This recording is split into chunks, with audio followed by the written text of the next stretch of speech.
¿Cuántos están ahí en 1 Corintios 10? Vamos a leer desde el verso 1.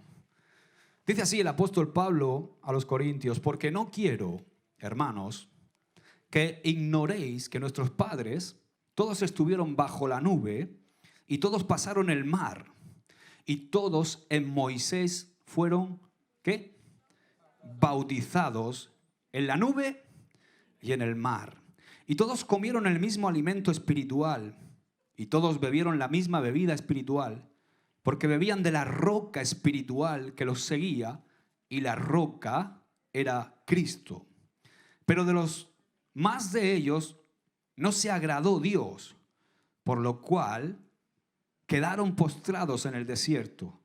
Mas estas cosas sucedieron como ejemplos para nosotros, para que no codiciemos cosas malas como ellos codiciaron, ni seáis idólatras como alguno de ellos. Según está escrito, se sentó el pueblo a comer y a beber y se levantó a jugar. Ni forniquemos, como algunos de ellos fornicaron y cayeron en un día 23,000. Ni tentemos al Señor, como también algunos de ellos le tentaron y perecieron por las serpientes. Ni murmuréis, como algunos de ellos murmuraron y perecieron por el destructor. Y estas cosas les acontecieron como ejemplo y están escritas para amonestarnos a nosotros, a quienes han alcanzado los fines de los siglos.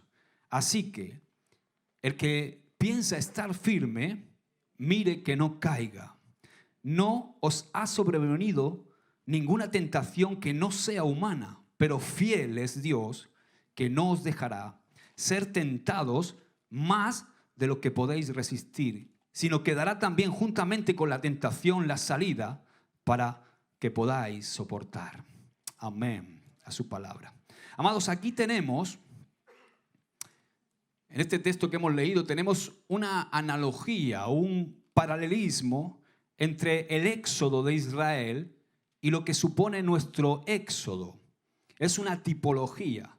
Como sabéis, en Egipto, el pueblo de Israel fue llevado a Egipto por José, cuando todos conocéis la historia de José, no tengo que contar la verdad, pero resulta que Israel vivió muy cómodamente en Egipto hasta un momento en el cual se levantó un faraón en Egipto que no conocía a José. Este faraón comenzó a esclavizar al pueblo de Israel. Es como que se dio cuenta: oye, tenemos aquí a 1 millón de israelitas y yo no conozco al tal José ni sé nada de esto. Vamos a intentar sacarle provecho a esta gente. Y el faraón comenzó a esclavizar al pueblo de Israel. El faraón espiritualmente hoy es una tipología del diablo, todos sabemos esto. Y dice que se levantó un faraón que no conocía, dice la Escritura, que no conocía a José, o sea, el diablo. Y el faraón oprimió a Israel y le puso cargas pesadas, los afligió, los puso a construir sus grandes ciudades. Todos hemos visto las escenas de cómo los israelitas en Israel estaban dedicados a hacer ladrillos. ¿Alguien ha estado en Israel? ¿Habéis visto alguna construcción de ladrillo en Israel? Pues no, son todas de piedra. Por eso no usan los ladrillos. Yo creo que fue por Israel. Trabajan la roca, trabajan la piedra, construyen con piedra. Y el faraón oprimió a Israel, los obligó a hacer ladrillos. Los obligó y les puso cargas pesadas, los esclavizó hasta el extremo. Y de igual manera, siguiendo el paralelismo, nosotros hemos estado oprimidos por el diablo. A nosotros el diablo en el mundo nos tenía así, de esa manera. Hemos estado, por lo menos yo, oprimido, he estado cargado, he estado esclavizado, he estado en aflicción, en ansiedad. He estado viviendo haciendo ladrillos para el diablo. Israel le sirvió por varios siglos a Faraón y el Faraón se enriqueció. El reino de Faraón se vio enriquecido por el pueblo de Israel, por el servicio que Israel estaba realizando. Y si tú lees todos los historiadores de la época, dicen que Egipto y Faraón se enriquecieron en el tiempo que ese 1 millón de personas estaba trabajando para él. Y que también habla que se hicieron grandes ciudades en el tiempo de Israel. Egipto sin duda se enriqueció. ¿Por qué? Porque tenían a toda esta gente trabajando y lo único que hacían era darle comida y bebida. La Biblia menciona, en la Biblia vemos mencionadas 2 ciudades, pero se construyeron más ciudades según los historiadores por causa del trabajo del pueblo de Dios. Y ¿sabes qué? Siguiendo también con esta línea, el mismo diablo hizo exactamente igual con nosotros por años. Él hizo con nosotros que usáramos nuestros miembros para servirle al pecado, para servirle a Él. Él hizo que por años nosotros estuviéramos usando nuestros ojos para ver lo que no teníamos que ver, usando nuestros oídos para oír lo que no teníamos que oír, usando nuestro cuerpo para cosas que son vergonzosas, así, usando nuestro vientre, nuestra boca, para hacer cosas que eran contrarias a la voluntad de Dios. Y no solo eso, sino que también en un tiempo estuvimos poniendo toda nuestra provisión, todo lo que nosotros teníamos, todos nuestros recursos, incluso nuestro dinero, nuestro tiempo, y lo gastamos en el vicio, en el alcohol, en las discotecas, algunos, otros quizás incluso en los prostíbulos. Hemos estado perdidos y todo eso que hacíamos en ese tiempo era ni más ni menos que enriquecer al diablo, enriquecer su reino. El pecado enriquece el reino del diablo. Es algo que debemos saber. Y nosotros en otro momento, hablo de mí, seguro que de ti también, servíamos al mundo y enriquecíamos al diablo para que su reino creciera y siguiera creciendo. Pero déjame decirte algo. Un día Dios envió a nuestro Moisés. Aleluya. ¿Sabes quién es? Jesucristo es nuestro Moisés. Y Jesucristo, hermanos, bajó del cielo con una orden. Una orden. Y esa orden es: ve y dile a Faraón, al diablo, deja ir a mi pueblo. Amén. Y Cristo vino y no le fue sencillo, no le fue fácil a Jesucristo liberarnos. Quiero que sepas que Dios lo arriesgó todo en Jesús. Pero Dios prefirió el riesgo de dejar de ser Dios por estar con nosotros que seguir siendo Dios sin nosotros. Amén. Gloria a Dios. Él lo arriesgó todo. Si Jesús hubiera fallado solamente en un pensamiento, hermanos, ¿os imagináis lo que hubiera sucedido? Él se arriesgó por estar con nosotros. Él se arriesgó por amor a nosotros. Así que tienes que saber lo especial que eres para Dios. Amén. Escucha, el reino de Dios para la carne no es fácil. El reino de Dios para nuestra tendencia, para nuestro viejo hombre, para nuestra carne no es fácil. Para el espíritu es fácil, pero para la carne no. Y Cristo vino a llevar a cabo su obra. Y desde que Cristo nació, el diablo lo persiguió. Primero lo vemos ya desde el principio con Herodes, cuando él organizó esa matanza de niños. Ya desde bebé, el diablo quiso matar a Jesús. Durante los 33 años de Jesús, continuamente el diablo trató de desviarlo, de acabar, de matarlo y de acabar con el propósito que Cristo vino a hacer. Pero déjame decirte que no hay nadie como Cristo. Él fue varón de dolores, experimentado en quebranto. El Señor luchó contra Faraón y no solamente luchó, sino que le venció. Aleluya. Y Moisés, siguiendo con la tipología, Moisés tenía una vara y Jesús tuvo una cruz, un madero. Ese madero era símbolo de ignominia, de vileza a los ojos del mundo. Pero Dios tomó esa cruz para salvar a su pueblo. Una vara tosca, hermanos, es lo que Dios usó para humillar a Faraón con Moisés. Humillar a Faraón y humillar a todos sus dioses. Y Dios sacó a Israel de Egipto con un brazo poderoso. Y Dios a ti y a mí nos sacó de Egipto a través del ministerio poderoso de Jesucristo. Varón ungido por Dios. Y Él nos sacó con milagros, portentos y señales en el nombre de Jesús. Amén. Él es poderoso. Hoy tú y yo estamos en libertad. El faraón ya no tiene autoridad sobre nosotros. Fíjate que Faraón dejó salir a Israel cuando Dios envió la última plaga. ¿Cuál fue la última plaga? ¿Os acordáis? Dios le mató a Faraón su primogénito. Ahora, fíjate, siguiendo con la tipología, el primogénito del diablo era el pecado. Y Jesús, en la cruz, le mató el pecado al diablo. Y le mató también la nieta. Porque el diablo engendró el pecado y el pecado engendró la muerte. Y Cristo fue a la tumba y a través de su muerte, de su propia muerte, deshizo al que tenía el imperio de la muerte y nos ha sacado a nosotros de la esclavitud del pecado y de la muerte. Esto es algo que tendríamos que estar saltando siempre, hermanos. Si fuéramos capaces de entender la realidad de esto que te acabo de decir en apenas 30 segundos, viviríamos en victoria. Cristo deshizo el poder de la muerte. Cristo clavó el pecado en la cruz. Nos ha sacado a nosotros de la esclavitud del pecado. Nos ha dado vida eterna. Wow. Por eso cuando veo a cristianos, hermanos, que viven esclavos del pecado, es porque no entienden esta gran verdad. No entienden la obra de Cristo. El vivir esclavo del pecado es una condición que no debería ser la condición de los hijos de Dios. Ahora, hermano, en tu vida, en mi vida, no hay pecado y tenemos vida eterna. Y eso todo se lo debemos a Cristo. Amén, apláudele a Cristo. Todo es por su obra.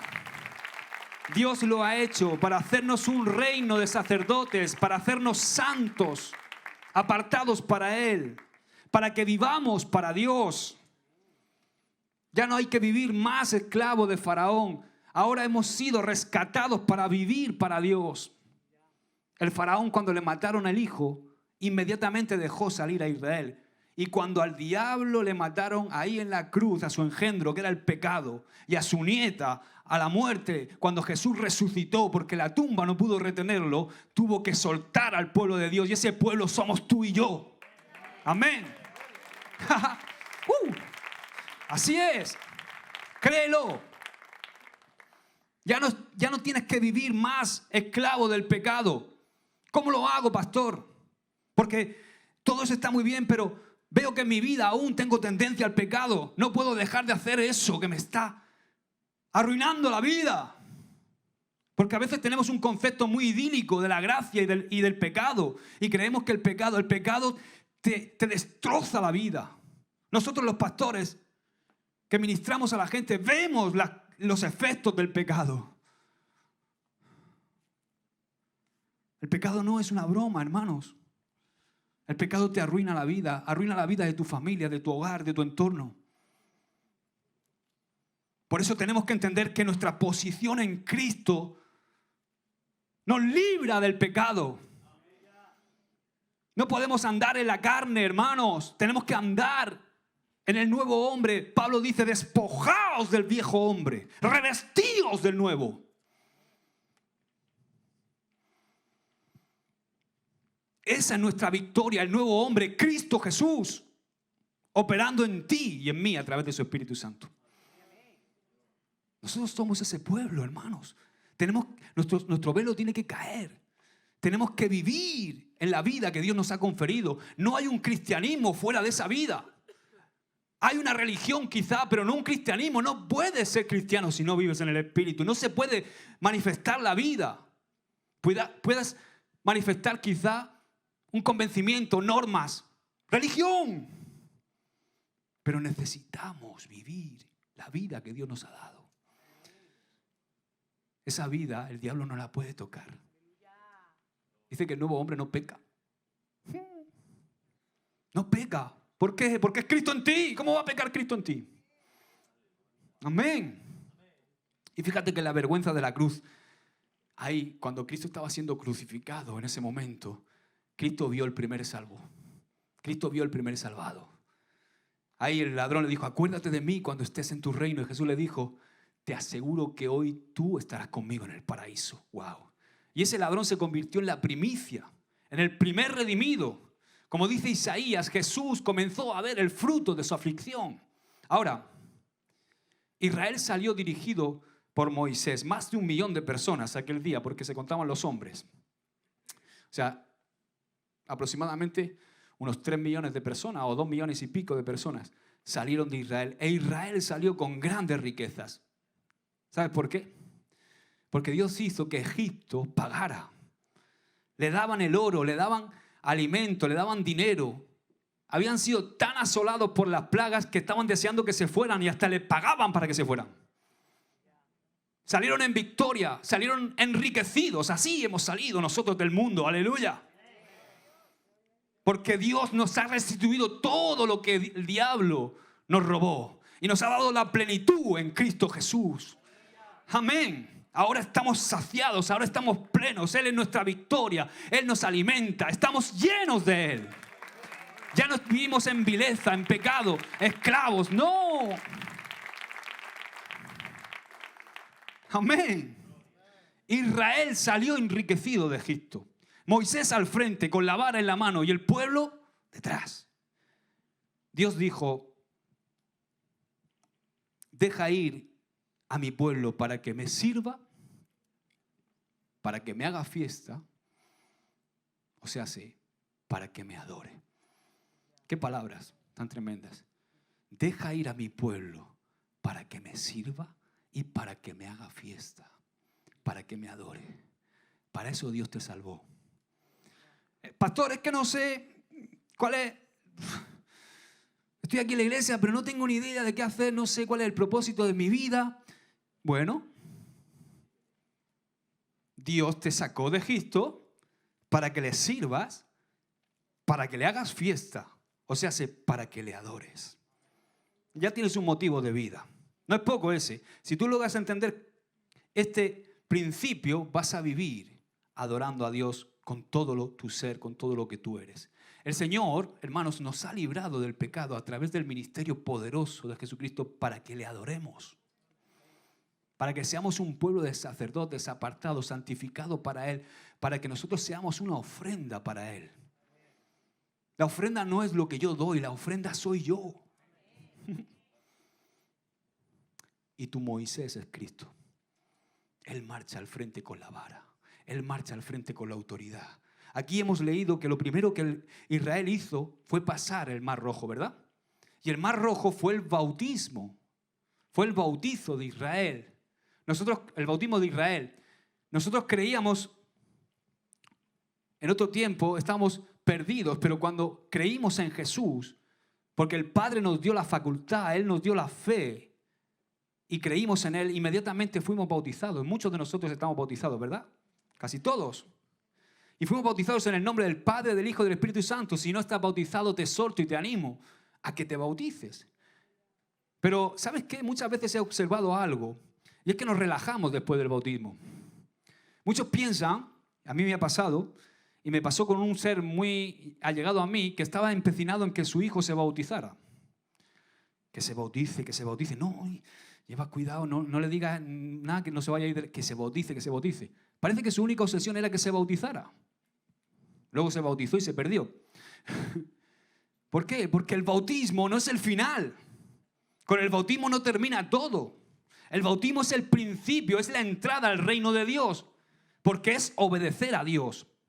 Y fíjate que había una ruta cuando Israel es sumergido, porque hay una inmersión. Tenía mar, casi 400 y pico metros a un lado, 400 y pico metros al otro, y una nube encima. ¿La nube qué es? Agua. Y ahí, tipológicamente, Israel entró y salió. Fue bautizado. Amén. Estamos viendo, ¿verdad?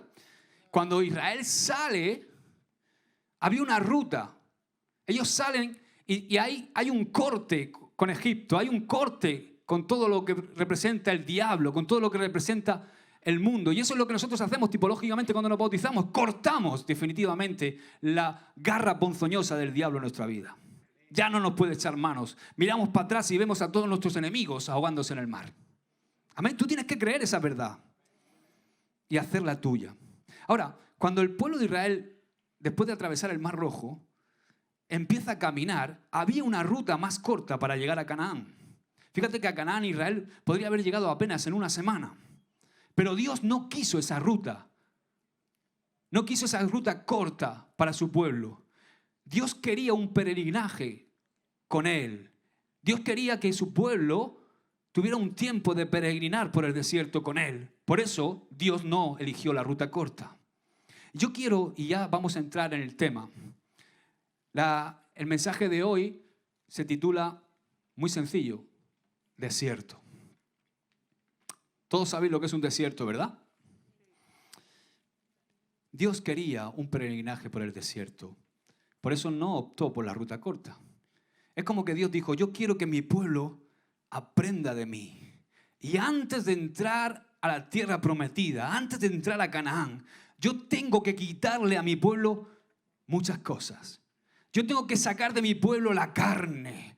Tengo que purificarlo. Tengo que quitar de ellos su vieja manera de vivir, en donde ellos son el centro de todo.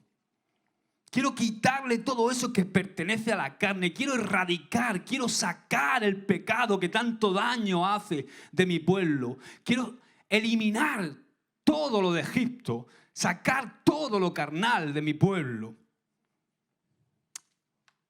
O sea, Dios quiere en el desierto sacar de tu vida todo lo que has aprendido en Egipto. Dios quiere quitar de nuestra vida en el desierto todo lo que hemos aprendido en Egipto. Es muy interesante, hermanos. Fíjate, hay algo que me choca de todo esto, porque esto es algo muy importante y me ministra. Es muy interesante que antes de mandar Dios al pueblo, al desierto, ¿a quién mandó? Al desierto. Mandó a Moisés. Mandó a Moisés, su líder. Israel estuvo 40 años en el desierto. ¿Cuántos años estuvo Moisés? 40 años en el desierto. Es como que Dios le dijo, primero tú, Moisés, para que aprendas y puedas enseñar cómo pasar el desierto a mi pueblo. Cristo comenzó su ministerio pasando 40 días, ¿dónde? En el desierto. Porque Cristo era nuestro Moisés, hermanos. El Moisés escogido por Dios. Cuando Herodes persiguió a Jesús para matarlo, ¿dónde lo llevó Dios? A Egipto. ¿Estás viendo la tipología? El simbolismo que vemos en la Biblia ya de nuestro libertador. Dice, de Egipto llamé a mi hijo. Después envió a Jesús al desierto y comenzó su ministerio. Ahora, ¿cuál es la enseñanza de hoy, Josué? Dios quiere que todo el que sale de Egipto mate todo lo de Egipto en el desierto. Todos los que salieron de Egipto murieron en el desierto, excepto 2 hombres, Josué y Caleb. Pero todos los demás murieron en el desierto. Quiere decir que todo lo que pertenece a Egipto tiene que morir en el desierto. El gran problema de Israel era que Israel había salido de Egipto, pero Egipto no había salido de Israel. El gran problema de Israel era que físicamente Israel había salido de Egipto, pero Egipto no había salido del corazón de Israel. Ahora, fíjate, si ellos hubieran obedecido a Dios y hubieran matado lo que Dios les dijo que mataran, ellos hubieran entrado a Canaán. Pero como ellos no querían, y además resulta que en un momento ahí de la Escritura vemos que ellos lo confesaron con su boca, porque hay un momento en el texto que dice, ojalá muriésemos en este desierto. Y el Señor, que todo lo oye, dice, ok, oración contestada. Cuidado, porque Dios escucha, ¿eh? Dios contesta las oraciones. Tenemos que llevar cuidado con lo que decimos. Sucede que se bautizaron y siguieron el camino, pero no pudieron entrar.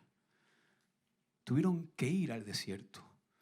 Y Pablo, hermanos, aquí en el texto que hemos leído nos dice que lo que fue escrito lo fue para nosotros, los que estamos viendo el fin de los siglos.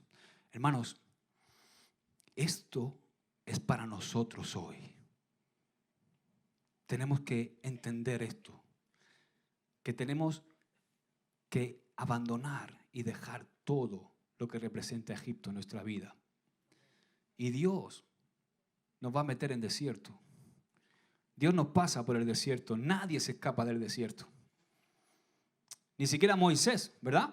Tuvo que estar 40 años y luego otros 40 enseñando al pueblo cómo pasar. Es una tremenda enseñanza la de Moisés, la que ver cómo Dios al líder lo hizo pasar por el desierto. Es una tremenda enseñanza para entender que los líderes y los pastores tienen que ser hombres que hayan pasado por desiertos, que hayan sido afligidos. Ahora, esto es para nosotros hoy. Josué, ¿qué tenemos que dejar en el desierto? Bien, dice el verso 6, mas estas cosas sucedieron como ejemplo para nosotros, para que no codiciemos cosas malas como ellos codiciaron. Lo primero que tenemos que abandonar en el desierto es la codicia. Y la codicia está muy arraigada a nuestro ego. La codicia es la intención del corazón. Fíjate cómo Dios va fino y dice, tenéis que abandonar la codicia, el egocentrismo, las motivaciones malsanas, las motivaciones que están enfocadas en ti mismo. Dice una frase que me gusta mucho, el que se mira a sí mismo se desvía. Y así es, eso es codicia. Y dice el verso 7, nos habla de la idolatría. La idolatría es idolatrar. Idolatría es todo aquello que ocupa el lugar de tu corazón en lugar de Dios. ¿Cuánta idolatría hay hoy? ¿Te das cuenta cómo está ahí empezando codicia, idolatría? Son cosas que están hoy día. Por desgracia también en la iglesia. Sigue yendo más fino. Verso 8, la fornicación. Todos los pecados que tienen que ver con los deseos y los desórdenes sexuales en nuestra vida. Fornicación, adulterio. Dice el verso 10, la murmuración. La murmuración es horrible, hermanos, es un veneno. Es una gangrena, como dice Jonathan, es algo que pudre cualquier lugar. Es una levadura, pero mala, hermanos. Ahora, lo que más, y es donde yo quiero centrarme hoy, es en el verso 9. Dice que no tentemos al Señor como lo hizo Israel. Que no tentemos al Señor. En nuestro peregrinaje con Dios, en este mundo, tiene que morir nuestra carne. Porque la carne es lo que tú y yo traemos de Egipto. Egipto es el reino del diablo. Así que todo lo que representa a Egipto tiene que morir en el desierto, como hemos dicho, para que podamos conquistar Canaán. Para que podamos entrar a la tierra prometida. Tenemos que matar todas esas cosas en el desierto. El desierto es inevitable, como he dicho antes. Todos tenemos que morir en el desierto. En nuestro desierto personal tiene que morir la carne, nuestra vieja manera de vivir. Tiene que morir todo lo que representa a Egipto, como he dicho, todas nuestras mañas. Todas nuestras mañas nos sirven en Canaán. Son malas mañas. Todas esas mañas que hemos aprendido. Yo recuerdo cuando llegué al Señor y yo pensaba que en el reino yo podía utilizar mis artes, mis mañas. Pero Dios me tuvo que meter en el desierto para hacerme arena, para pulverizar todo eso. Porque eso no sirve. Ni siquiera sirve que tú sepas hablar bien, ni siquiera sirve. Todo eso no sirve si no está procesado. No sirve nuestras mañas. Todo lo que hemos aprendido en el mundo, en el reino de Dios, tiene que ser procesado. Tiene que pasar por el desierto. Así que todo eso no sirve. Vamos ahora a ver la tentación del desierto. Porque es donde me quiero centrar. ¿Cómo Israel tentó? Vamos a hablar de eso que te he dicho que me llama la atención en el verso 9. Y no tentemos al Señor. Fíjate. ¿Cómo Israel tentó en el desierto? Éxodo 17. Vente conmigo.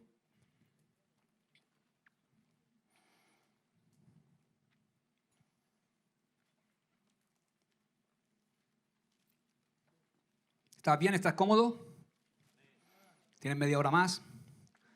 Éxodo 17, del 1 al 7, dice: toda la congregación de los hijos de Israel partió del desierto de Sin por sus jornadas, conforme al mandamiento de Jehová, y acamparon en Refidín, y no había agua. ¿Qué es lo que no había? Para que el pueblo bebiese. Y altercó el pueblo con Moisés. Inmediatamente se presentaron delante de Moisés y dijeron: danos agua para que bebamos. No pone por favor ni nada de eso, ¿no? No. Danos agua para que bebamos. Y Moisés les dijo: ¿por qué altercáis conmigo? ¿Por qué? ¿Qué? Tentáis a Jehová. Así que el pueblo tuvo allí sed y murmuró contra Moisés y dijo: ¿por qué nos hiciste subir de Egipto para matarnos de sed a nosotros, a nuestros hijos y a nuestros ganados?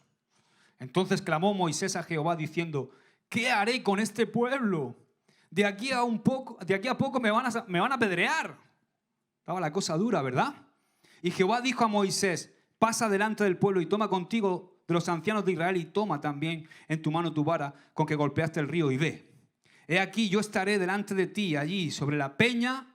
¿En dónde? En Horeb. Y golpearás la peña y saldrá de ella aguas y beberá el pueblo. Y Moisés hizo así en presencia de los ancianos de Israel y llamó el nombre de aquel lugar Masa y Meriba por la rencilla de los hijos de Israel y porque tentaron a Jehová diciendo, ¿está pues Jehová entre nosotros o no? Fíjate, aquí en el verso 1 llega la primera prueba. Llega la prueba, llega el momento de la prueba. Nada más cruzar el Mar Rojo. La prueba no es, hermanos, para convencer a Dios. Muchas veces cuando somos probados en nuestra vida, creemos que somos probados para intentar convencer a Dios, pero la prueba es para que nosotros nos demos cuenta de lo frágiles que somos. A veces creemos que Dios nos está probando para ver si somos buenos. No es para eso, para lo que Dios te prueba. Dios te prueba para que tú veas lo débil que eres y cuánto dependes de Él. Ese es el propósito de la prueba. La prueba es para que veas lo débil que eres y para que aprendas a dónde tienes que ir a buscar y encontrar remedio, a dónde tienes que ir para encontrar la medicina que necesitas. La prueba, digamos, que es el diagnóstico. A través de la prueba Dios te ausculta y ve tu corazón. Es como que Dios te dice, te pruebo para que veas el estado de tu corazón y veas que me necesitas a mí. Te pruebo para que vengas a mí y compres medicina para tu mal y además la compres gratis. Aleluya. Ahora, escucha la primera prueba. No había, ¿qué? Agua. O sea, no había agua. Israel venía de un milagro tremendo. El gozo del bautismo. Habían experimentado el gozo de ver a sus enemigos sepultados en el mar. Vieron el Mar Rojo abierto para ellos. Tremendo milagro. Me imagino el gozo cuando el último de los israelitas cruzó al otro lado y los mares se cerraron y vieron a todos sus enemigos flotando muertos ahí en el Mar Rojo. Dice que María, la hermana de Moisés y de Aarón, tomó el pandero y todas las mujeres con ella empezaron a danzar y empezaron a cantar y a alabar a Dios para celebrar ese bautismo, para celebrar esa victoria, para celebrar el gozo de su salvación. Vieron el poder de Dios. Amén. Y sintieron el gozo de la salvación. Nunca, escúchame, nunca Dios, tú cuando lees la Biblia, nunca Dios ha hecho tantos milagros como los que hizo para liberar a Israel, para sacarlos de Egipto. Y quiero decirte algo, hermanos. El mayor milagro que Dios ha hecho en tu vida, aplicándolo a nosotros, es sacarte de Egipto. Ese es el mayor milagro. El mayor milagro es sacar a un pecador del mundo. Es sacar a un pecador de Egipto y trasladarlo al reino de nuestro Señor Jesús. Amén. No hay milagro más grande que vaya a suceder en tu vida. No hay milagro más grande que la conversión, que un muerto resucite para vivir para Dios. Amén. Pero ¿qué pasa? Que viene la primera prueba. Dios hizo que se acabara el agua. Y dice el verso 2 y 3 que murmuraron contra Moisés. O lo que es lo mismo, contra Dios. Porque Moisés era simplemente el instrumento de Dios. Cuidado con esto. Muchas veces estamos murmurando contra los instrumentos de Dios. Y eso es muy peligroso. Verso 4, me ministra mucho el verso 4 porque este Moisés era tremendo. Era un líder que no discutía con el pueblo. Él lo primero que hace cuando ve este altercado es acudir a Dios. Y esto es una tremenda enseñanza para nosotros los líderes. Se acerca a Dios y dice, ¿qué haré con este pueblo? Amados, aquí la cosa, como he dicho antes, estaba bien fuerte. Moisés no estaba exagerando, iban a apedrearlo. Pero él se dirige a Dios. No alterca con el pueblo, se dirige a Dios. ¿Qué haré con este pueblo, Señor? Y en el verso 6 hay algo tremendo. Dios, cuando Moisés le consulta, le dice, vete a Horeb. que quiere decir monte de Dios. Y concretamente, vete a la peña de Horeb. Tipológicamente, la peña de Horeb es Cristo. ¡Wow! ¡Qué gran enseñanza, hermanos! Moisés, vete a Cristo. Vete a la peña de Horeb. Porque de ahí, Moisés, de ahí procede el agua. De la peña de Horeb. Y aplicando a nosotros, de Cristo está el agua. Jesús dijo, el que cree en mí, de su interior correrán ríos de agua viva. Cuando la mujer samaritana le dijo, o estaba con la mujer samaritana, el Señor le dijo a la mujer samaritana, si bebes agua de ese pozo vas a volver a tener sed, pero si bebes del agua que yo te voy a dar, no vas a tener sed jamás, sino que en ti va a flotar una fuente que salta para vida eterna. Aleluya. Amén. Cristo es la peña de Horeb. Qué gran tipología. Entonces aquí, lo que Dios le está diciendo a Israel, ¿tienes sed? Ve a la peña. Y yo te digo hoy, hermano, ¿tienes sed? Ve a Cristo. Amén. Aquí el Señor comenzó, Dios a través de la Escritura comenzó a enseñar a Israel la tipología del Salvador. Qué maravillosa es la Biblia, estoy enamorado de este libro. Aquí, hermanos, encontramos varias expresiones que vamos a estudiar para ver en qué consistió la tentación de Israel. Porque este incidente, hermanos, hirió profundamente a Dios. Y a mí me llama mucho la atención. ¿Por qué este incidente hirió tanto a Dios? Fíjate si hiere a Dios este incidente, que Dios lo repite al menos 2 veces más en la Biblia. Me llama la atención, por lo menos que yo conozca, lo repite 2 veces más. Es como que Dios dice, no me vuelvan a hacer lo mismo que hicieron en Meriba. Vamos a leerlo, mira. Salmo 95, 6. Esta es una de las veces donde Dios lo repite. Dice, venid, adoremos y postrémonos, arrodillémonos delante de Jehová nuestro Hacedor, porque Él es nuestro Dios, nosotros el pueblo de su prado y ovejas de su mano. Escucha, si oyeres hoy su voz, no endurezcáis vuestro corazón como en Meriba. ¿Como en dónde? Como en Meriba. Como en el día de Masa en el desierto, donde me tentaron vuestros padres, me probaron y vieron mis obras. 40 años estuve disgustado con la nación y dije, pueblo es que divaga de corazón y no han conocido mis caminos. Por tanto, juré en mi furor que no entrarían en mi reposo. Dios se lo repite a Israel. Es como que Dios le dice, cuidado, hijos, cuando vengáis a postrarse, cuando vengáis a humillarse delante de mí, no vengan como en Meriba. A mí me llama la atención, porque sabemos que cuando Dios perdona, olvida, ¿no? ¿Eso es así o no? Cuando Dios perdona, olvida. Pero me llama la atención, me choca, porque parece que aquí Dios no se olvidó. ¿Por qué le hirió tanto lo que hizo Israel? Fíjate que avisa, cuidado, no me hagan lo que me hicieron en Meriba. Está como Dios diciendo, ahí me provocasteis, ahí me provocaron. Ahora, mira en Hebreos, para que lo veamos en Hebreos 3, para que lo veamos en el Nuevo Testamento, vamos a ver cómo Dios repite lo mismo. Fíjate que la Biblia nos enseña que cuando Dios repite una cosa, le tenemos que dar mucha importancia. José le dijo a Faraón, cuando Faraón le dijo que había soñado 2 veces el mismo sueño, le dijo, el hecho de que tú lo hayas soñado 2 veces es porque es un asunto serio. Así que cuando Dios acentúa algo en su palabra, es porque quiere enseñar algo que no se nos puede olvidar nunca.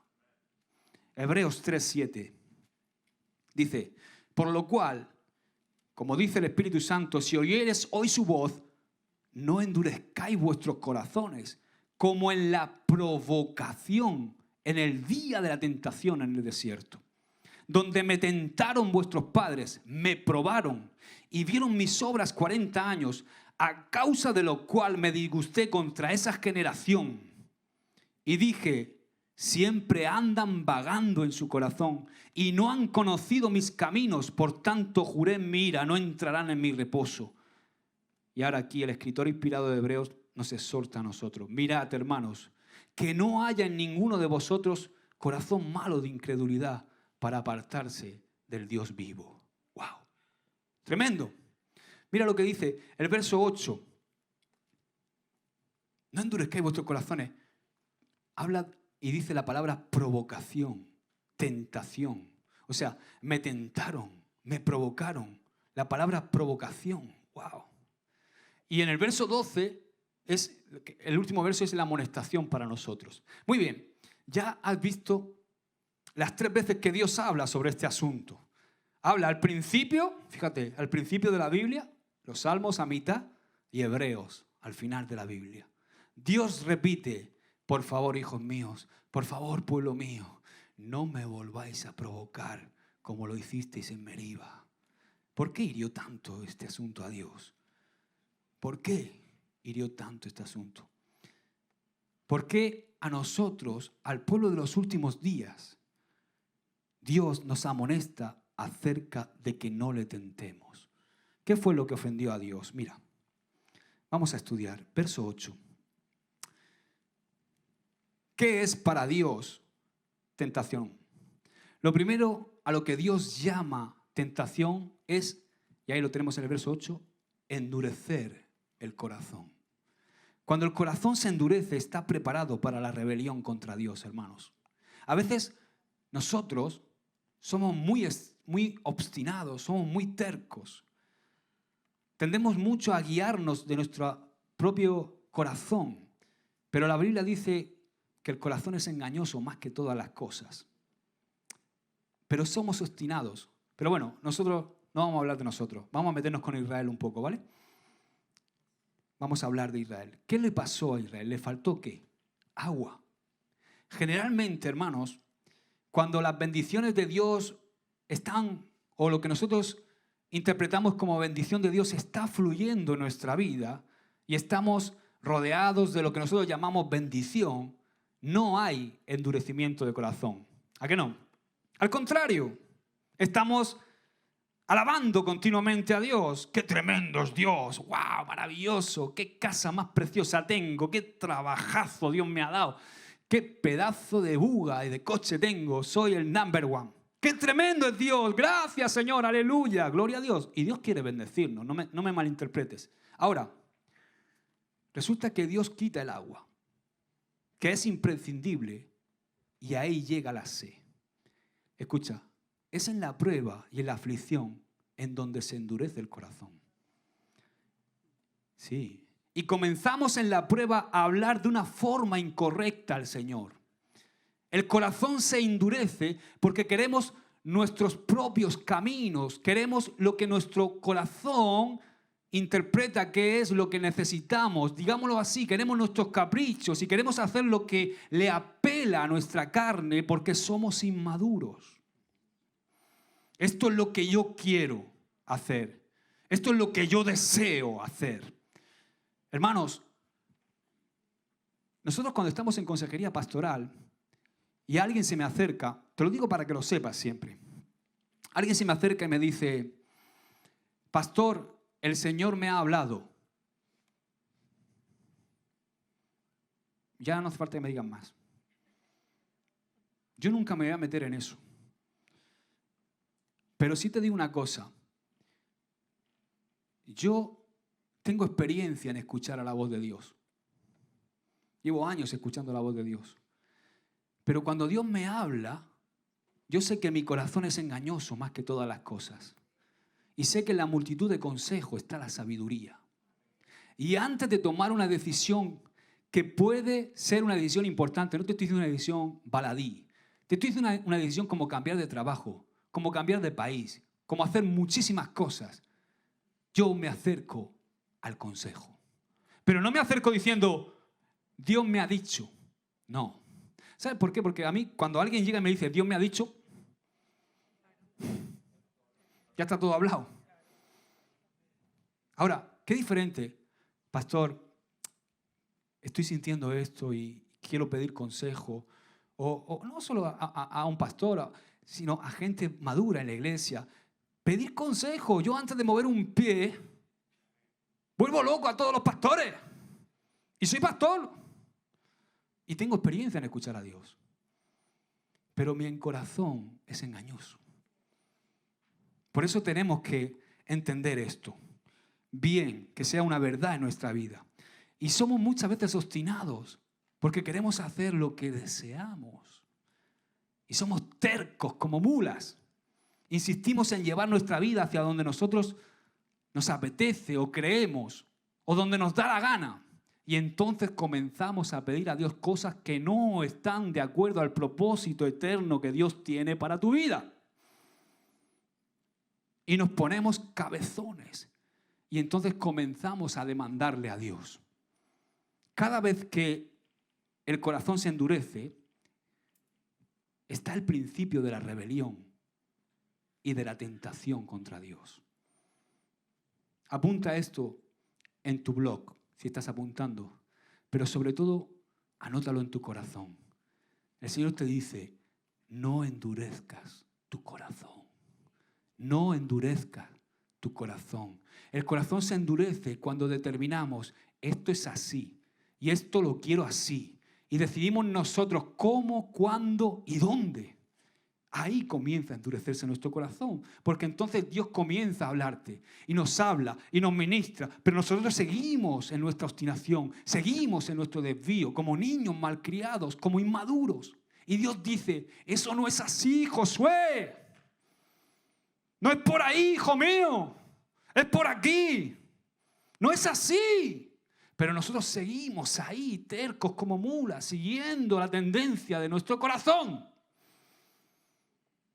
La segunda palabra que Dios emplea para definir cómo lo tentaron es provocación. ¿Todos entendéis lo que es la palabra provocación? ¿Has visto cuando un hijo nuestro nos lleva hasta el punto de darle pan?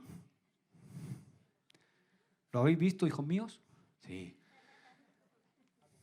Ya son muy mayores, ya hace tiempo que el pan, ya tienen 12 años y 11.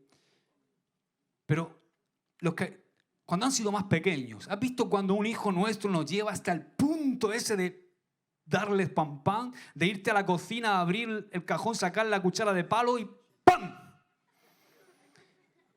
Y tú estás ahí y aguantas, y aguantas, y aguantas, y aguantas, y avisas, y avisas, y avisas hasta que ¡pam! ¡Ay! Claro.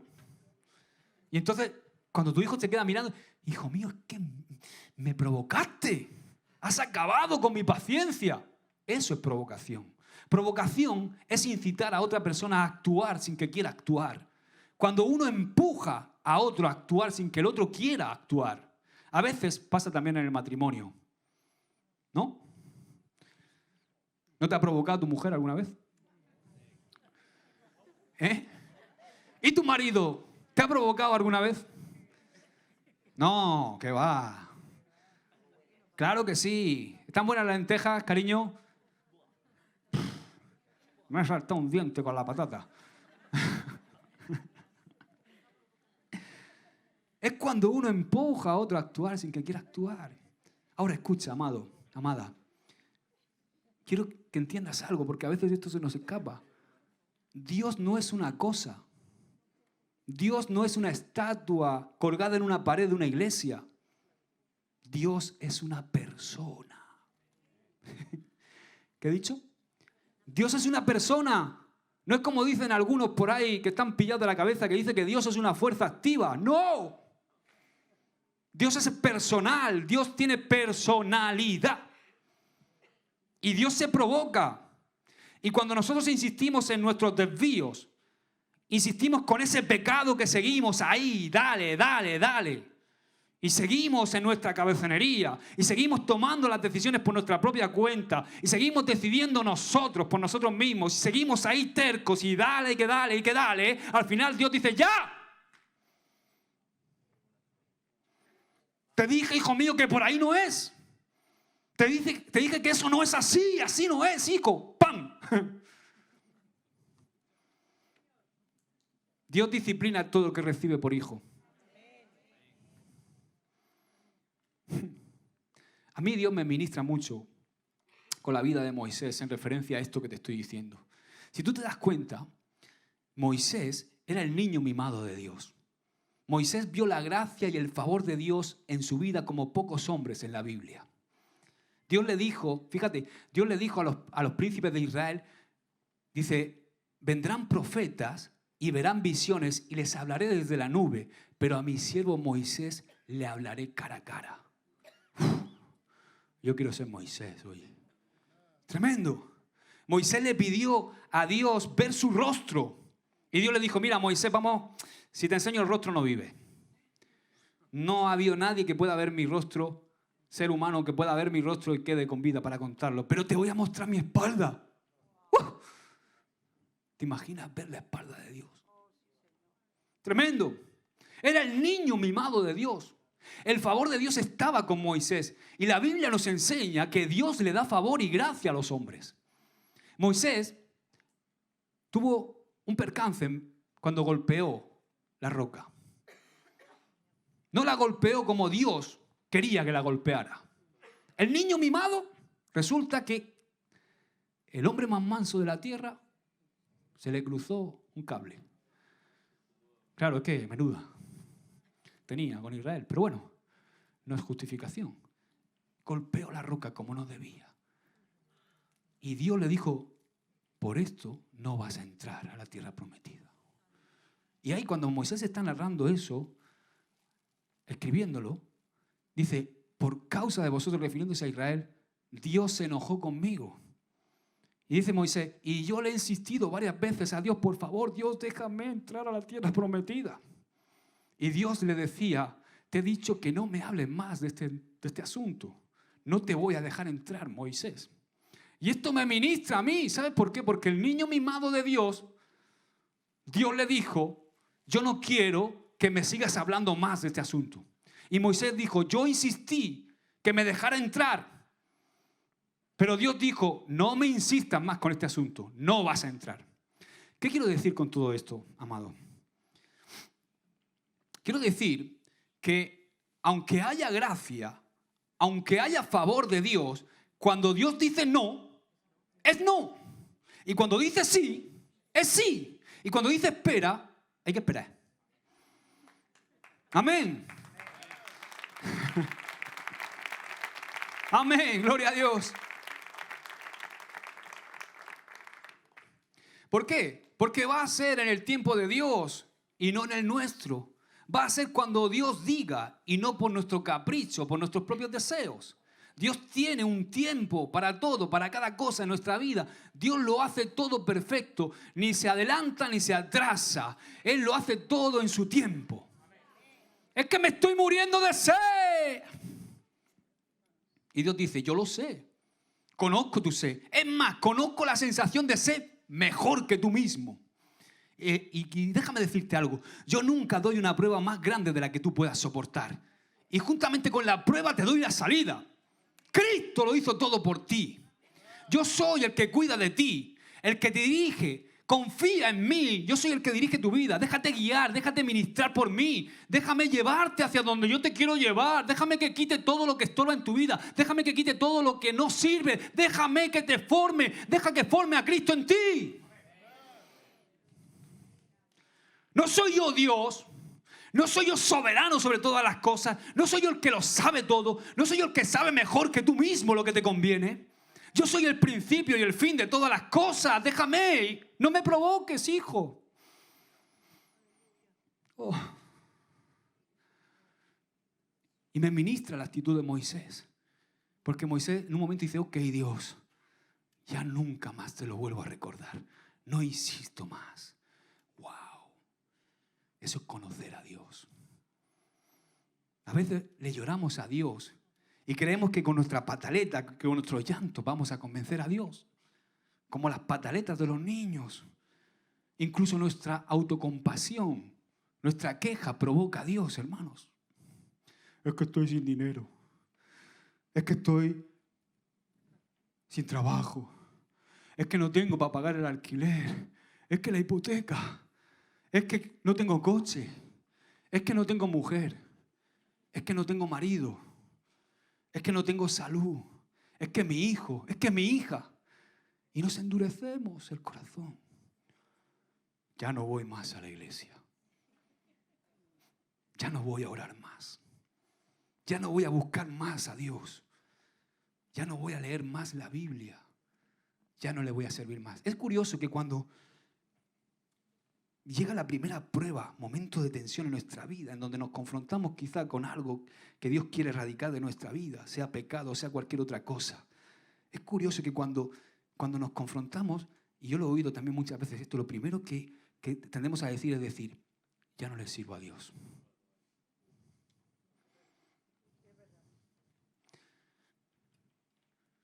Ya no puedo, ya no. Estoy descalificado, ya dejo de servirle a Dios. Ya no merece la pena seguir. ¡No! Es cuando más te tienes que agarrar a Él. Con más fuerza tienes que servirle. Le pido a Dios esto y no me lo da. Le pido un hijo y no me lo da. Le pido que mi hijo se convierta y no me lo da. Le pido la sanidad de mi hijo y no me lo da. Le pido dinero y no me lo da. Le pido trabajo y no me lo da. Le pido unas vacaciones y no me las da. Y se nos endurece el corazón. Y empezamos a mirar al cielo diciendo, ¿por qué? ¿Qué pasa, oye? Pues ¿sabes lo que pasa, hermano? Que Dios no es Papá Noel. Dios es Dios. Y Dios está más interesado en transformarte que en darte caprichos. Lo que tú y yo necesitamos saber es que Dios tiene un plan y un propósito con tu vida. Y que no es nuestro plan, ni siquiera es nuestra necesidad la que debe prevalecer delante de Dios. Es el propósito y la voluntad de Dios la que debe prevalecer. Dios no se mueve por nuestra necesidad humana y carnal.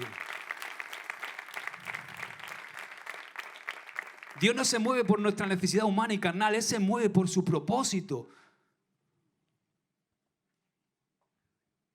Por su propósito.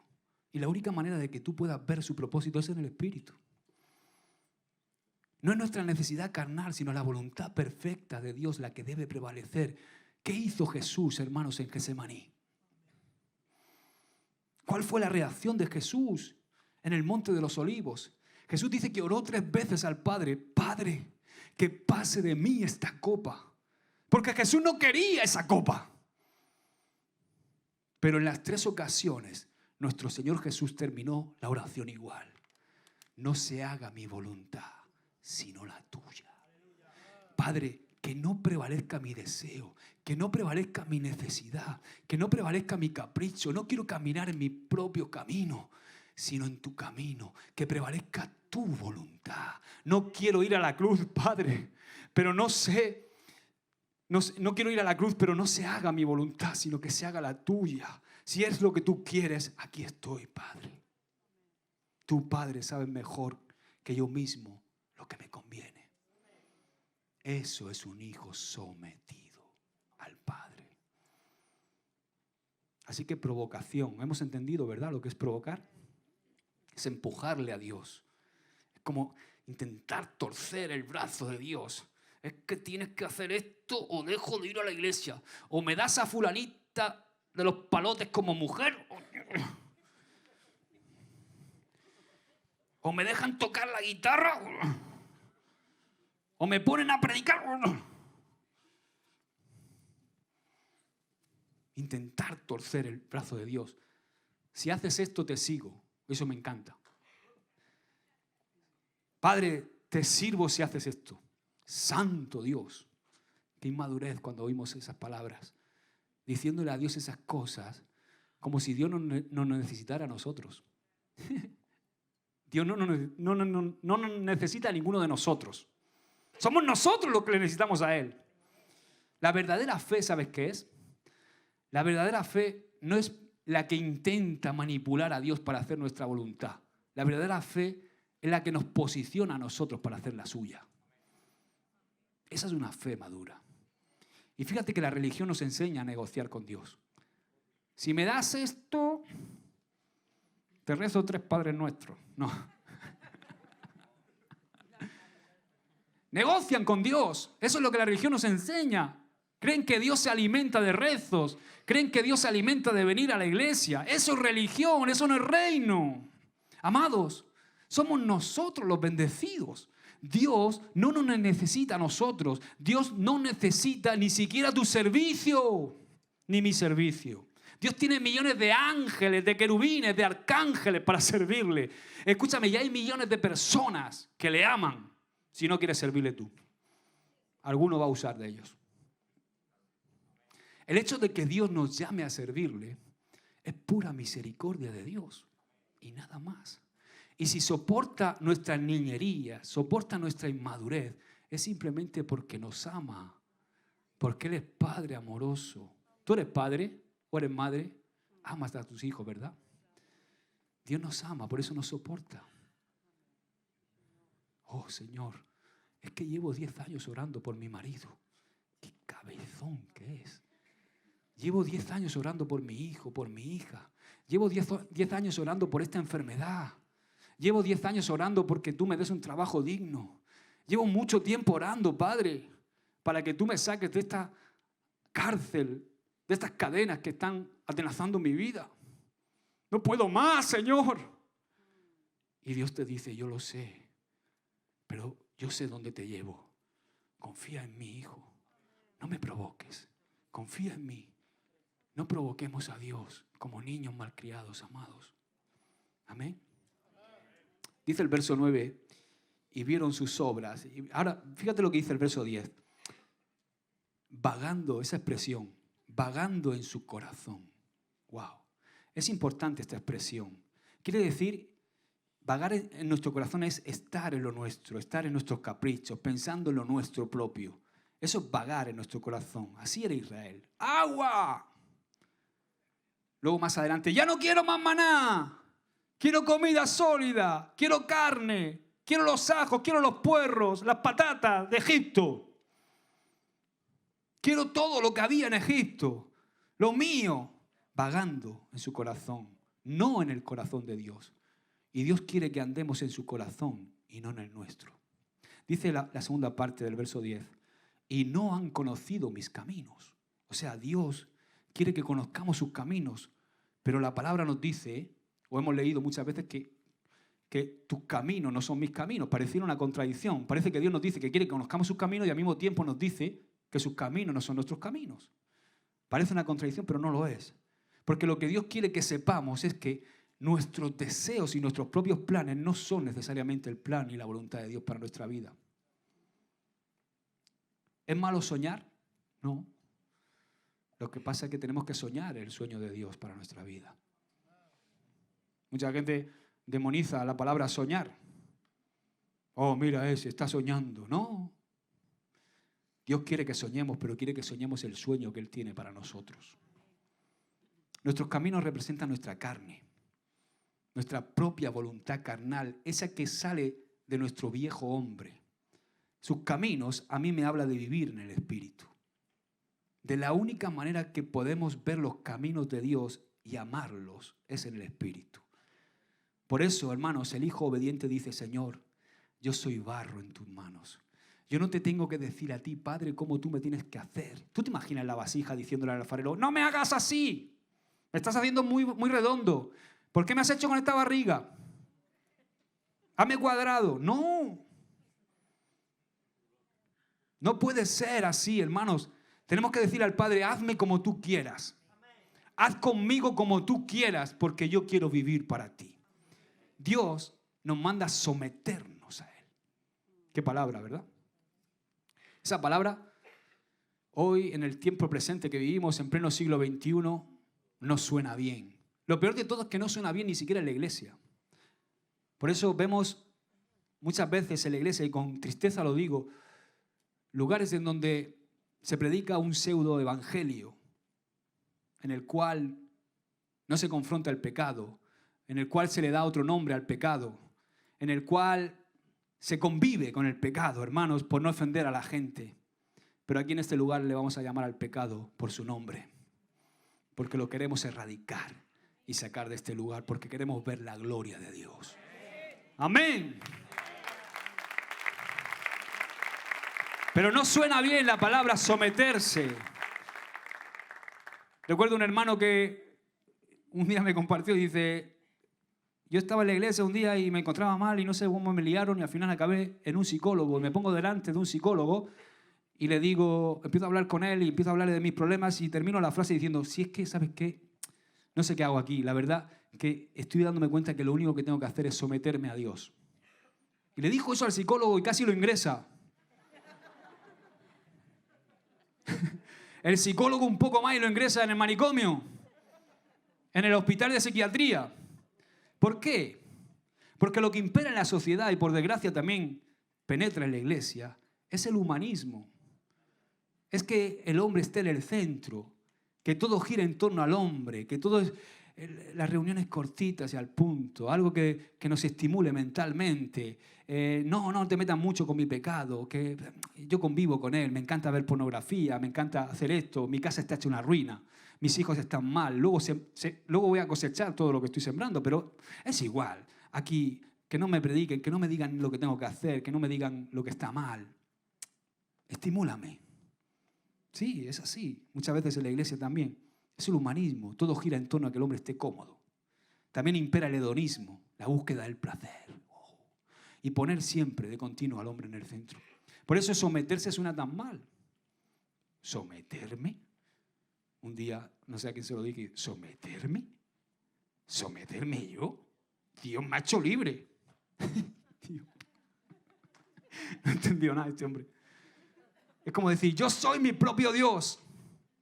Muchas veces, escucha, muchas veces los cristianos, creo que me habéis oído decir esto alguna vez, pero muchas veces los cristianos decimos, Jesús, tú eres rey. Tú eres el rey de mi vida. Pero lo que estamos viviendo en nuestra vida realmente no es el reino de Dios. Estamos viviendo, la realidad de nuestra vida es que vivimos en una monarquía parlamentaria. ¿Todos sabéis lo que es una monarquía parlamentaria?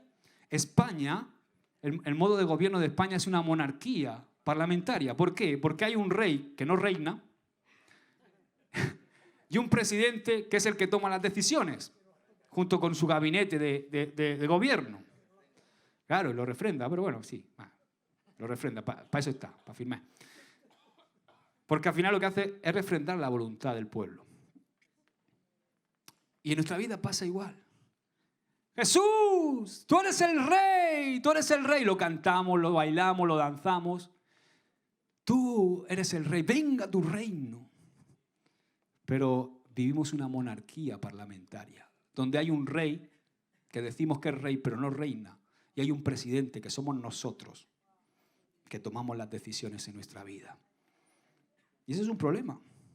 Existe ese primer ministro que somos nosotros. Pero en el reino de Dios no hay democracia, hay teocracia. Teo, Dios, gracia, gobierno. Democracia, teocracia, gobierno de Dios. Y esto solamente se puede entender andando en el Espíritu, hermanos.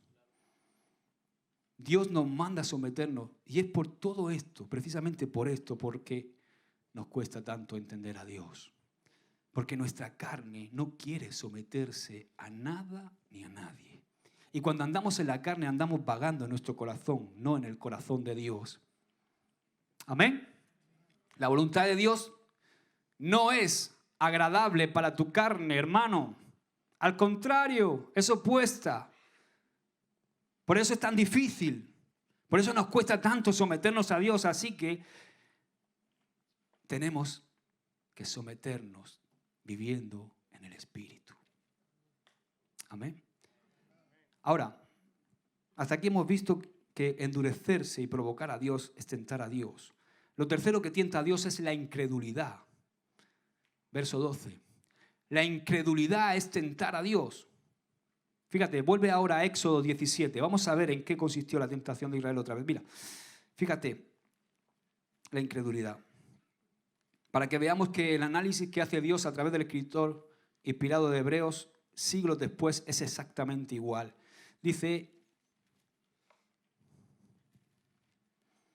Éxodo 17. No hace falta que leamos, dice, lo hemos leído antes. El pueblo salió de Sin, pero se quedaron sin agua, ¿no? Lo mismo que nos pasa a nosotros, ¿no? Como hemos dicho, cuando viene el problema, viene la necesidad, no tenemos dinero, no tenemos para el alquiler, la hipoteca, el hijo se enferma de gravedad, mi matrimonio, mi familia se está haciendo pedazos, estoy en dificultad. Y resulta que quizá hemos clamado a Dios, incluso hemos ayunado y hemos estado clamando por días, por semanas, por meses, y Dios aparentemente no hace nada. Aparentemente Dios no ha hecho nada en favor mío. ¿Y sabes qué? En esos momentos es cuando aparece la figura del diablo.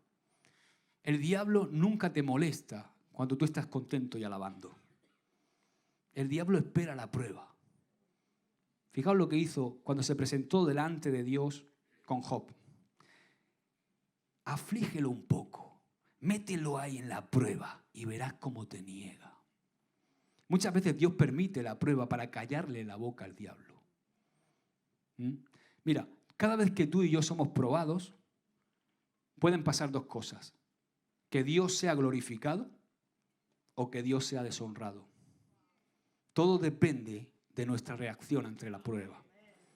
Si comenzamos como Israel a tentar a Dios, el diablo le va a decir a Dios, te lo dije, ¿has visto?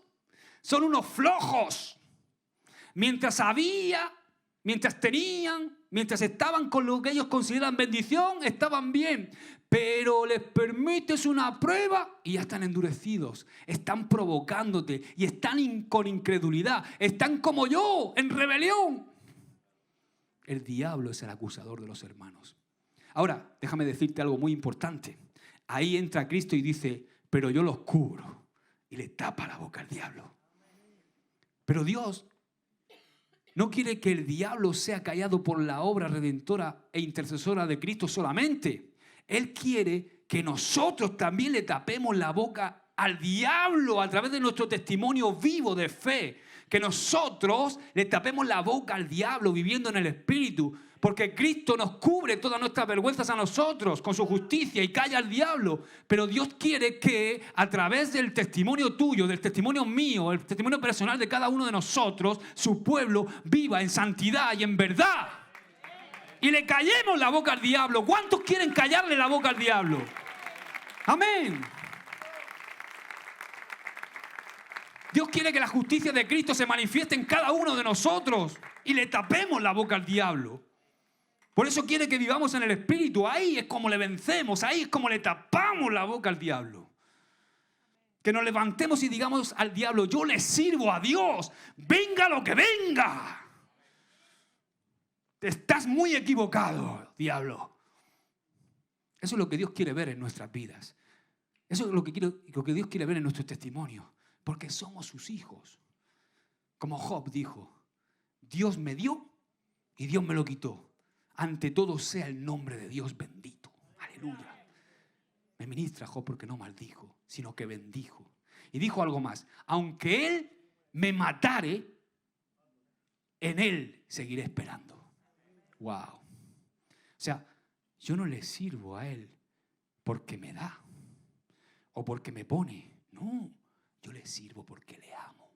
Porque he sido conquistado por su amor. Yo no ando detrás de sus cosas, de las cosas de Dios. Yo ando detrás de Él y Él me lleva a sus cosas.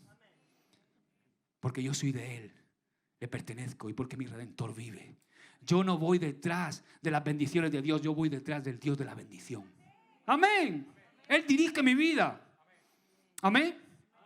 El nombre de Dios tiene que ser glorificado y no deshonrado en nuestra vida. Amén. Amén. Gloria a Dios. Así que ponernos en llanto y reaccionar como reaccionamos a veces. Lo digo porque lo he experimentado, hermanos. Airados, con cólera. ¿Qué pasa? ¿Por qué me está pasando esto, Señor? Así era Israel, colérico. El pueblo se enfadó y dijeron, danos agua para que bebamos. Ni siquiera por favor. Menuda forma de hablar. Ahí está la provocación. Eso es tentar a Dios. Cuando venimos con ese espíritu de rebelión, exigiéndole a Dios, cuidado, amados, porque los dones de Dios son gratuitos, son por gracia, no los merecemos. Me hizo gracia el otro día una historia que leía. Dice que un chico que estaba en un orfanato todos los días cuando se dirigía en la fila para tomar la comida, una cocinera se fijó en él, el cocinero se fijó en él y le llamó la atención a este niño. Y resulta que cada vez que el niño pasaba con la bandeja, le echaba su comidita, le echaba su ensalada y su comida y comenzó a darle un pan con chocolate. No, a ningún niño le daban eso, pero él se lo ponía en la bandeja el pan con chocolate. Pasaba el niño, un día, otro día, una semana, 2 semanas, 3 semanas, un mes, 2 meses. A los 3 meses aproximadamente volvió el niño otra vez, como todos los días, a la fila de la comida. Y este cocinero le puso su comida, pero no le puso el bollo de chocolate. No tenía la obligación de dárselo.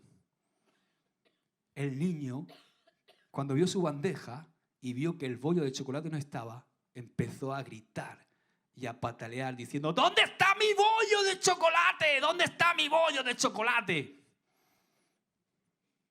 Y a nosotros nos pasa exactamente igual.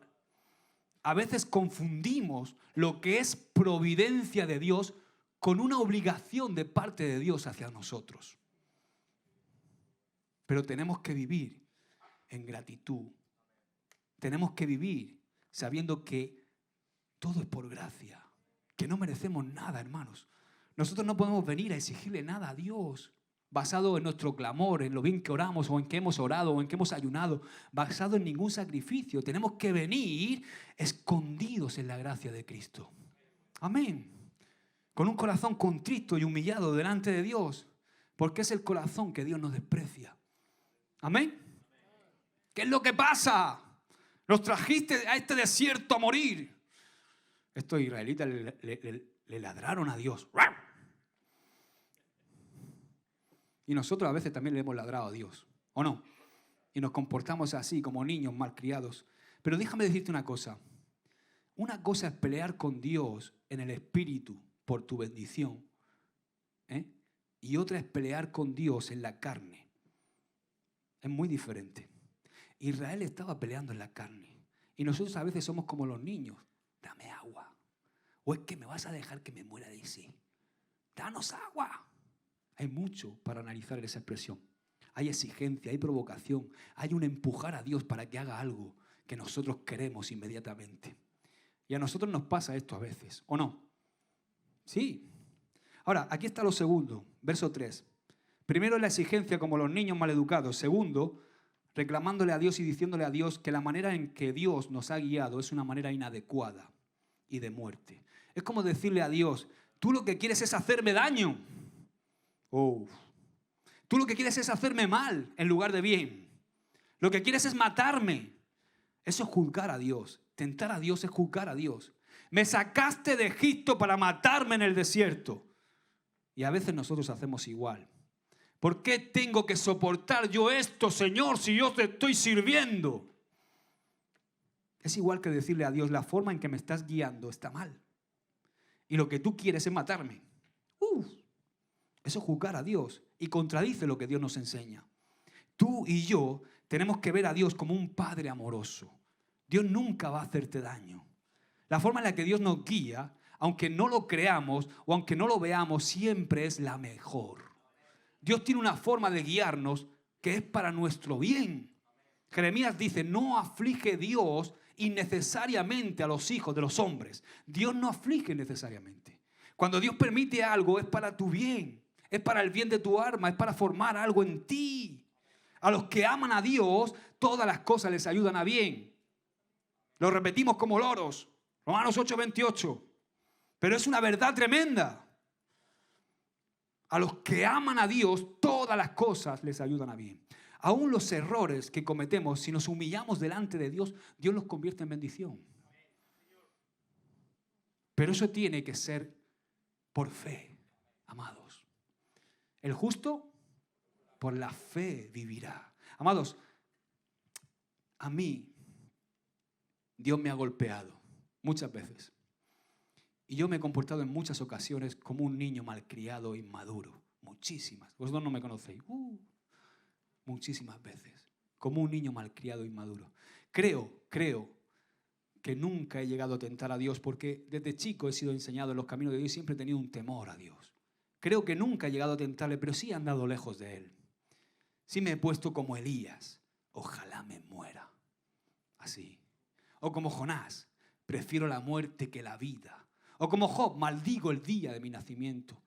Son cosas, expresiones que he sentido y que incluso he dicho. Job, el mismo Job también tuvo su momento de inmadurez y de pataleta. Pero déjame decirte algo muy importante, porque quiero darle balance a todo esto.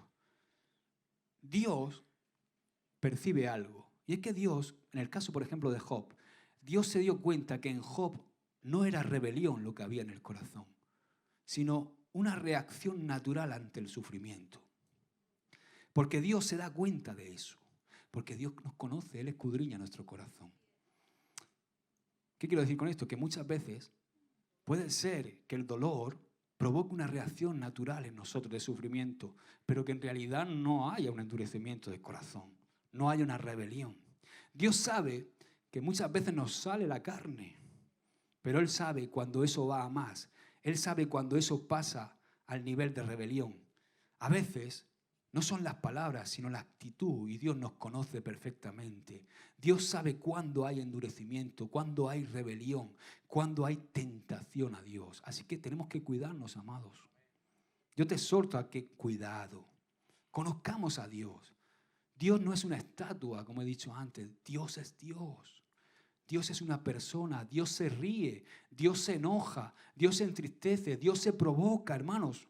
Dios es un ser viviente, Él es el autor de la vida y Él es vida en sí mismo. Si tú eres así es porque Dios es así, en el sentido, Él es el creador de la vida. A veces tenemos a Dios como algo, como un símbolo, como no, Dios es una persona. Por supuesto, Él es omnisciente, omnipresente, omnipotente, Él es Rey de Reyes, Señor de Señores, Él es el creador de todo, pero Él tiene personalidad. Y la Biblia nos enseña la personalidad de Dios. Él es el autor de la vida. Por eso tenemos que tener cuidado de cómo buscamos y nos acercamos a Dios. Y ya quiero terminar, hermanos. En el verso 7. ¿Cómo llama Dios a la tentación? Rencilla. De ahí el nombre Meriba y Mashá. Meriba quiere decir rencilla. Ahora, ¿qué es una rencilla? Una rencilla es un pleito callejero, como una pelea de barrio con Dios. Fíjate que un pleito profesional en las cortes, un pleito profesional con gente culta es muy diferente a una rencilla, ¿verdad? Un juicio con abogados es muy diferente a una rencilla. A lo que se está refiriendo es a las rencillas. Esas rencillas que vemos de gente inculta, con gritos y con falta de respeto. ¿Habéis visto alguna pelea de esa? Por eso lo llama rencilla, porque es una rencilla, es una pataleta callejera. Y así nosotros muchas veces hemos venido a Dios, con rencillas. Y eso tienta a Dios, lo provoca. Eso le molesta a Dios. Por eso tenemos que venir con otra actitud delante de Dios.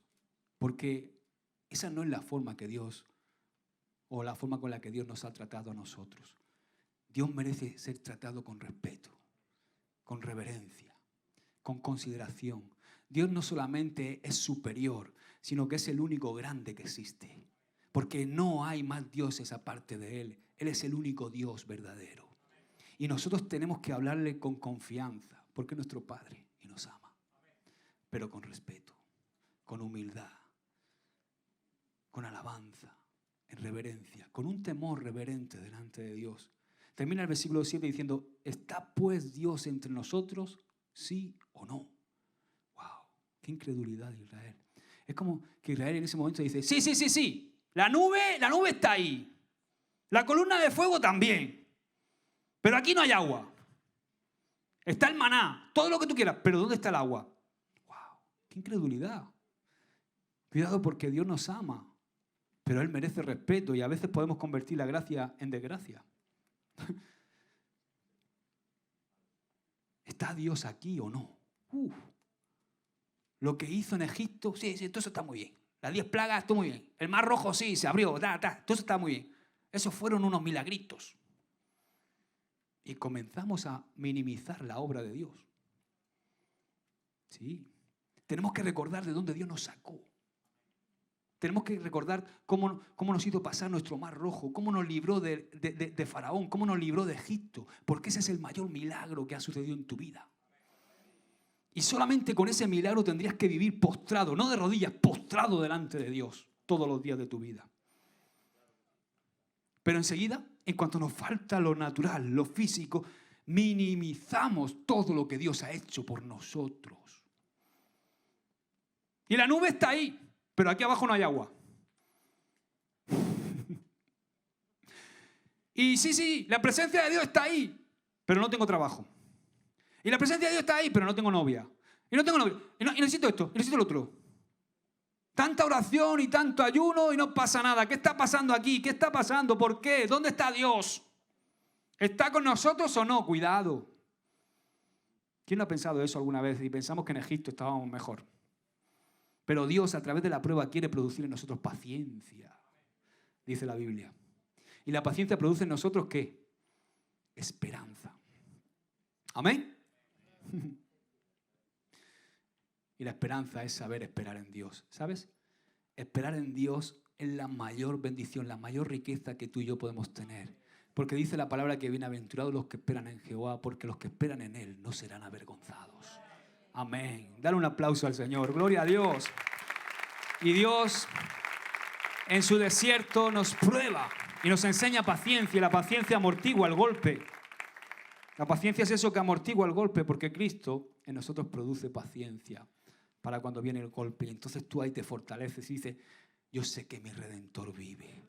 Yo sé en quién he creído. Gracias, Padre, porque tú no me vas a dejar en vergüenza. ¡Aleluya!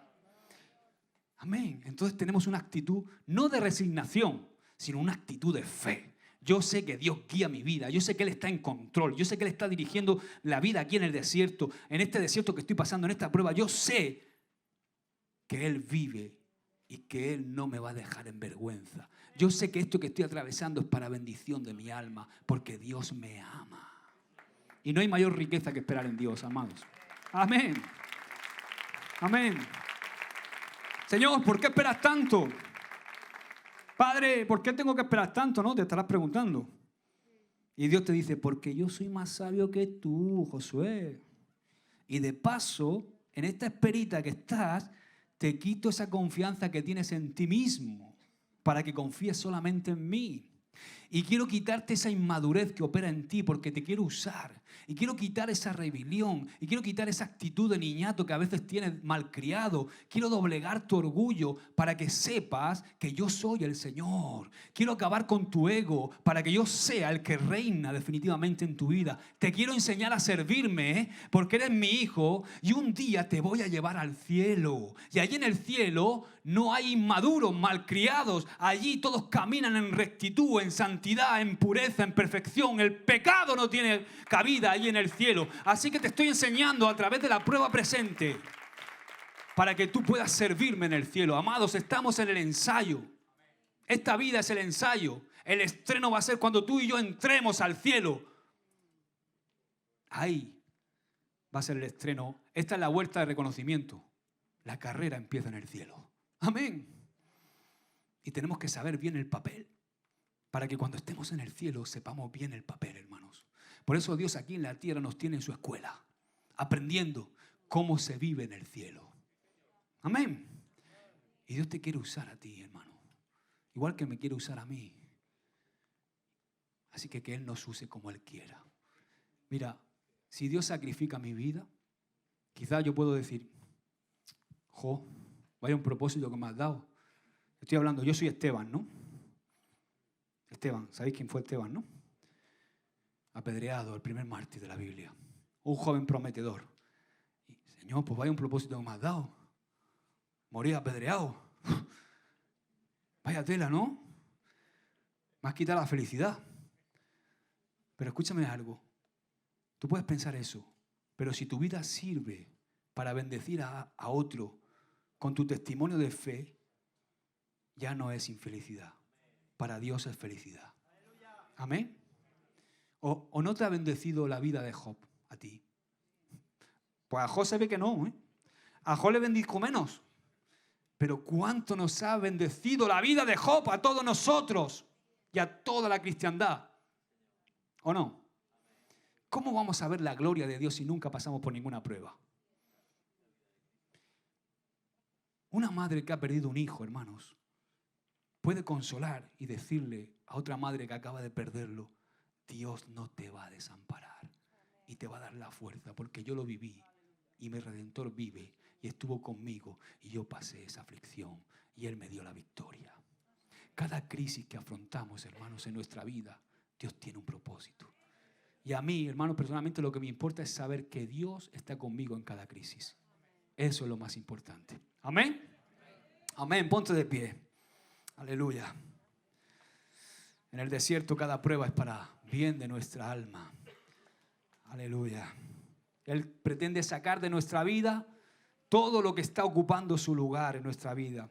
Y lo va a sacar porque Él quiere ser lo más importante de tu vida y de mi vida. Amén. Él te va a quitar aquello en donde tienes puesta tu confianza para que solamente confíes en Él. Y ya está. Que no nos desprendamos quizá de lo que más amamos, de eso que está ocupando nuestro corazón. No vamos a poder pasar este examen. Me ministra mucho, ¿os acordáis? Abraham le dio al Señor su único, dice, el hijo de la promesa, se lo entregó. ¿Y sabes qué he aprendido? Que si yo me someto a Dios y vivo sometido a Dios, no tengo que pasar la prueba. Porque cuando Abraham iba a clavarle el cuchillo a Isaac, Dios le dijo: ya no tienes que clavarle el cuchillo porque yo ya sé que estás sometido. Amén. Así que Dios va a evitar que nosotros le clavemos el cuchillo a muchas cosas en nuestra vida si vivimos sometidos. Y Dios sabe si lo estamos o no. Amén. Padre, te damos gracias, Señor, por tu palabra. Señor, gracias por hablarnos esta mañana. El mensaje está dado, Señor, mejor o peor. Perdona a mi humanidad, Señor, pero que pueda llegar el mensaje al corazón de nuestra vida, Señor, y podamos entender el verdadero propósito del desierto en nuestra vida y que tú estás con nosotros, que tú ya nos has dado la victoria, que tú venciste al mundo, venciste a la muerte, venciste al pecado, Señor. Ya no somos esclavos, ya no tenemos que vivir más en pecado, ya no tenemos que vivir más, Señor, en muerte espiritual. Tenemos vida y vida eterna, Señor. Ayúdanos a través de la fe a agarrar estas verdades y a entender que nuestra victoria es Cristo y que nosotros hemos nacido de nuevo para vivir en novedad de vida. Y en esa novedad de vida reside nuestra victoria. Porque cuando nosotros vivimos en el Espíritu no pecamos, sino que manifestamos el carácter, el fruto del Espíritu, el carácter de Cristo en nuestra vida. Cuando vivimos en el Espíritu tenemos amor, tenemos paz, gozo, paciencia, tenemos humildad, tenemos bondad, benignidad, fe, dominio propio. Oh Señor, ayúdanos a entender el regalo, el don que obró Jesús en favor nuestro. La oportunidad de volvernos. Él fue el primogénito de muchos. Él fue el primer el hombre espiritual 100%. Y nosotros somos, Él fue la primicia, nosotros somos los redimidos. Porque la primicia redime. Oh Señor, gracias Padre. Ayúdanos, Señor. Yo bendigo a tu pueblo en el nombre de Jesús.